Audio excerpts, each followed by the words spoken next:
As the sun descended, casting long shadows over the rubber trees, Murray parked his bicycle against one of the aging trunks. He was well aware that this rubber plantation belonged to his brother-in-law, as Lorene had informed him about the ancestral spirits that resided in this area. However, Harvie, Lorene's son, didn't put much stock in their mother's tales of disembodied spirits haunting the rubber plantation.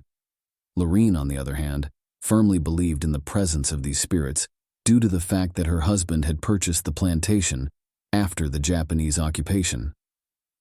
Adjacent to the plantation, there were two ancient graves that were believed to have been the resting place of the land's original owners for over 7 generations.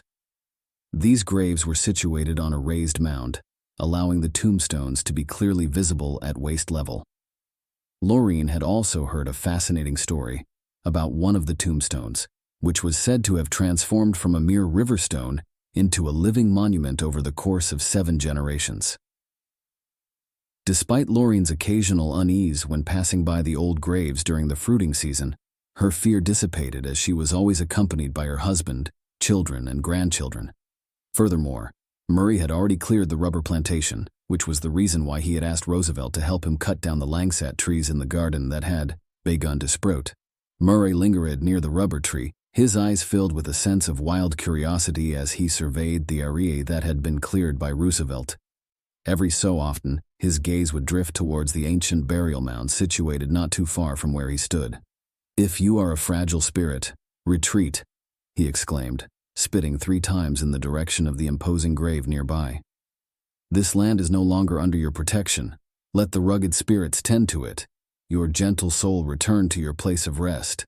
Do not disturb the descendants here," he murmured as though addressing an unseen presence. Pressing forward into the territory that had been cleared by Roosevelt, Murray paused, trying to envision where Roosevelt might have stumbled upon the nesting quail. Content with his exploration, he turned his attention towards the 2 weathered graves perched atop a nearby mound. Extending his index finger towards the gravesite, he stamped his heels firmly into the ground. Suddenly, a powerful gust of wind swept through the rubber plantation, causing the leaves to rustle ominously. At that very moment, the forceful wind ceased its howling, allowing Murray to hear the gentle pitter-patter of raindrops cascading onto the lush leaves. The rain, although not torrential, couldn't dampen the brilliance of the sun's rays that continued to illuminate the surroundings. It was as if the heavens were preparing for an impending thunderstorm, with the hot rain falling relentlessly. However, Murray was no stranger to such circumstances. He patiently waited for something to materialize, but to his dismay, nothing emerged from the grave. With a tinge of regret, he slowly lowered his hand, no longer pointing towards the burial site. Curiosity piqued, he turned his attention to the area where Roosevelt had previously cleared, hoping to catch a glimpse of the quail's nesting spot. Although satisfied with his observation, he failed to spot any traces of the bird's abode. As he glanced upwards, his eyes locked onto a hornet's nest suspended from the branch of an ancient rubber tree. The evidence was clear. Roosevelt had felled the rubber tree. Murray's heart raced, for the wasps had not retaliated when their home was destroyed. Typically, these creatures would attack relentlessly when their nest was disturbed. Standing amidst the rubber plantation, Murray found himself captivated by the sight of the hornet's nest, swaying gently in the breeze. A smile crept across his face, but his joy was short-lived as he suddenly came to a halt in an open area where a grand mansion loomed before him. In the center of the yard, a lovely young lady with long hair flowing down her back was planting rice, resembling someone feeding chickens. However, the birds pecking at the rice were not the usual chickens, but a multitude of quails. Initially, she didn't notice Murray standing outside the fence, but when she finally looked up, their eyes locked.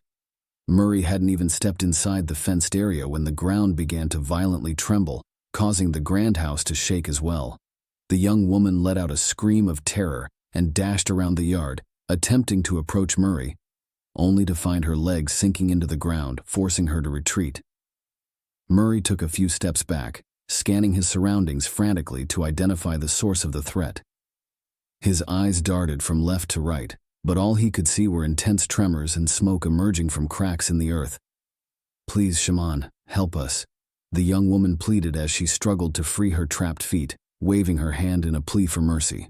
Despite her desperate cries, Murray remained uncertain about the perpetrator of this sudden calamity. His heart wrestled with the question of whether the threat was aimed at ensnaring him or harming the girl. Yet, one thing was clear to him. The young woman's safety was in jeopardy, and he couldn't assist her until he unraveled the true cause of the earthquake. The moment his feet stepped into the open space, it was clear that the young woman held control over the area. "Shaman, please help us," she implored with a touch of elegance. "Who would want to help you? You're the devil," Murray retorted, a smile playing on his lips as he watched Harvie trapped in the corner by the fence. A white light enveloped Harvie, preventing the young woman from reaching him, even though his feet were not touching the ground. Despite her attempts to hurl an iron chain from her hand, each time it touched the white light surrounding Harvie, it burst into flames. The young woman sighed, shaking her head in defeat. Every time her eyes met Murray's, she grew more anxious. "Have you no pity for us? Do you not feel ashamed to fight against women?" she pleaded, her voice quivering. "You're a devil, there's no room for pity," Murray replied firmly. Glancing at Harvie, who was trapped in the corner surrounded by the white light, the woman struggled to free herself from the tree branches stuck to her chest. When the earthquake subsided, she leaped onto the tilted roof of a nearby house. The tree branches on her chest were torn off and hurtled towards Harvie, but they disintegrated upon contact with the blinding white light. The woman marveled at the magic of the Harvie, her voice barely a whisper, as she transformed into an old man with peculiar horns adorning his head. With a simple breath, he unleashed a fiery vapor aimed at Harvie, but it was extinguished upon contact with the powerful white aura surrounding him. Murray, defiant and unyielding, spat in the face of the old man as he struggled against his grasp. The once formidable figure had diminished in size, akin to a helpless baby mouse, unable to combat Murray's strength. Fueled by determination, Murray demanded the release of Roosevelt, threatening to hurl the old man against the unforgiving rocks. The old man screamed and writhed as his grip tightened, realizing that his attempts to find a way to manipulate Murray had been in vain. Eventually, yielding to Murray's actions, he was freed, but Murray vigilantly observed his every move while positioning himself in front of the grand house. Suddenly, smoke began to billow from the rooftop, only to be swiftly extinguished by Murray's intervention. As the smoke dissipated, the magnificent house crumbled to the ground, revealing Roosevelt amidst the ruins, struggling to free his hand from the grip of a large snake. Acting with lightning speed, Harvie swiftly snatched Roosevelt and drew him inside the protective circle of white light. The snake, desperate and relentless, tried to pull Roosevelt away, causing him to strain against Harvie's firm grip. Harvie reached out and firmly grasped Roosevelt's left shoulder, pulling him downwards. As Harvie's hand made contact with the snake coiled around Roosevelt's hand, the snake's head lunged towards Harvie's hand, attempting to strike. With each failed attempt, the snake's head seemed to burn brighter, as if it was being repelled by a powerful white light emanating from Harvie. Eventually, the snake had no choice but to release its grip, slithering away and landing near the old man's leg, which was trapped in the middle of the yard. As the snake fell in a tangled heap at the old man's feet, a mysterious cloud of smoke swirled around it, transforming into a young woman dressed in elegant silk garments. She appeared visibly displeased by Roosevelt's escape from her clutches. Hovering in the middle of the yard, the young woman and the old man exchanged glances, contemplating their next move. Occasionally, the old man's gaze shifted towards Murray, who was taken aback by the unfolding events. However, Murray hesitated to intervene as he witnessed his own body growing taller, as if his head was reaching the clouds. "Shaman, do not interfere. Let us test this young man's abilities," the young woman exclaimed, her dissatisfaction evident in her voice. Murray nodded, seemingly giving the young woman a chance. Yet, he couldn't help but sneer softly. "You are mere goblins, incapable of even challenging Harvie. While you seek to escape from Roosevelt, you are powerless to fight." Beads of perspiration dotted the old man's forehead as Murray identified him as a goblin. With his true nature exposed, he was defenseless. In that moment, anxiety coursed through his entire body, yet he attempted to feign composure, showing that he could still contend with Harvie and Roosevelt. Initially, the young woman had intended to flee with Roosevelt.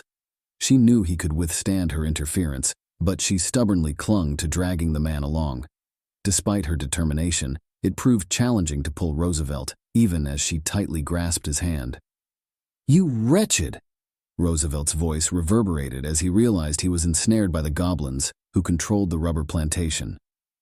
Harvie had taught Roosevelt to recite specific verses from ancient texts, all while observing the two goblins' interaction. One shadowy figure lurked, seeking to evade while another plotted to strike. When one of the dark figures successfully trapped its prey, a fierce battle ensued, culminating in the release of crimson dust that billowed into the air like smoke. As the flames subsided, the young woman remained bewildered, searching for shelter after her companion had been reduced to ashes. "I no longer want you to stay here," Murray snapped.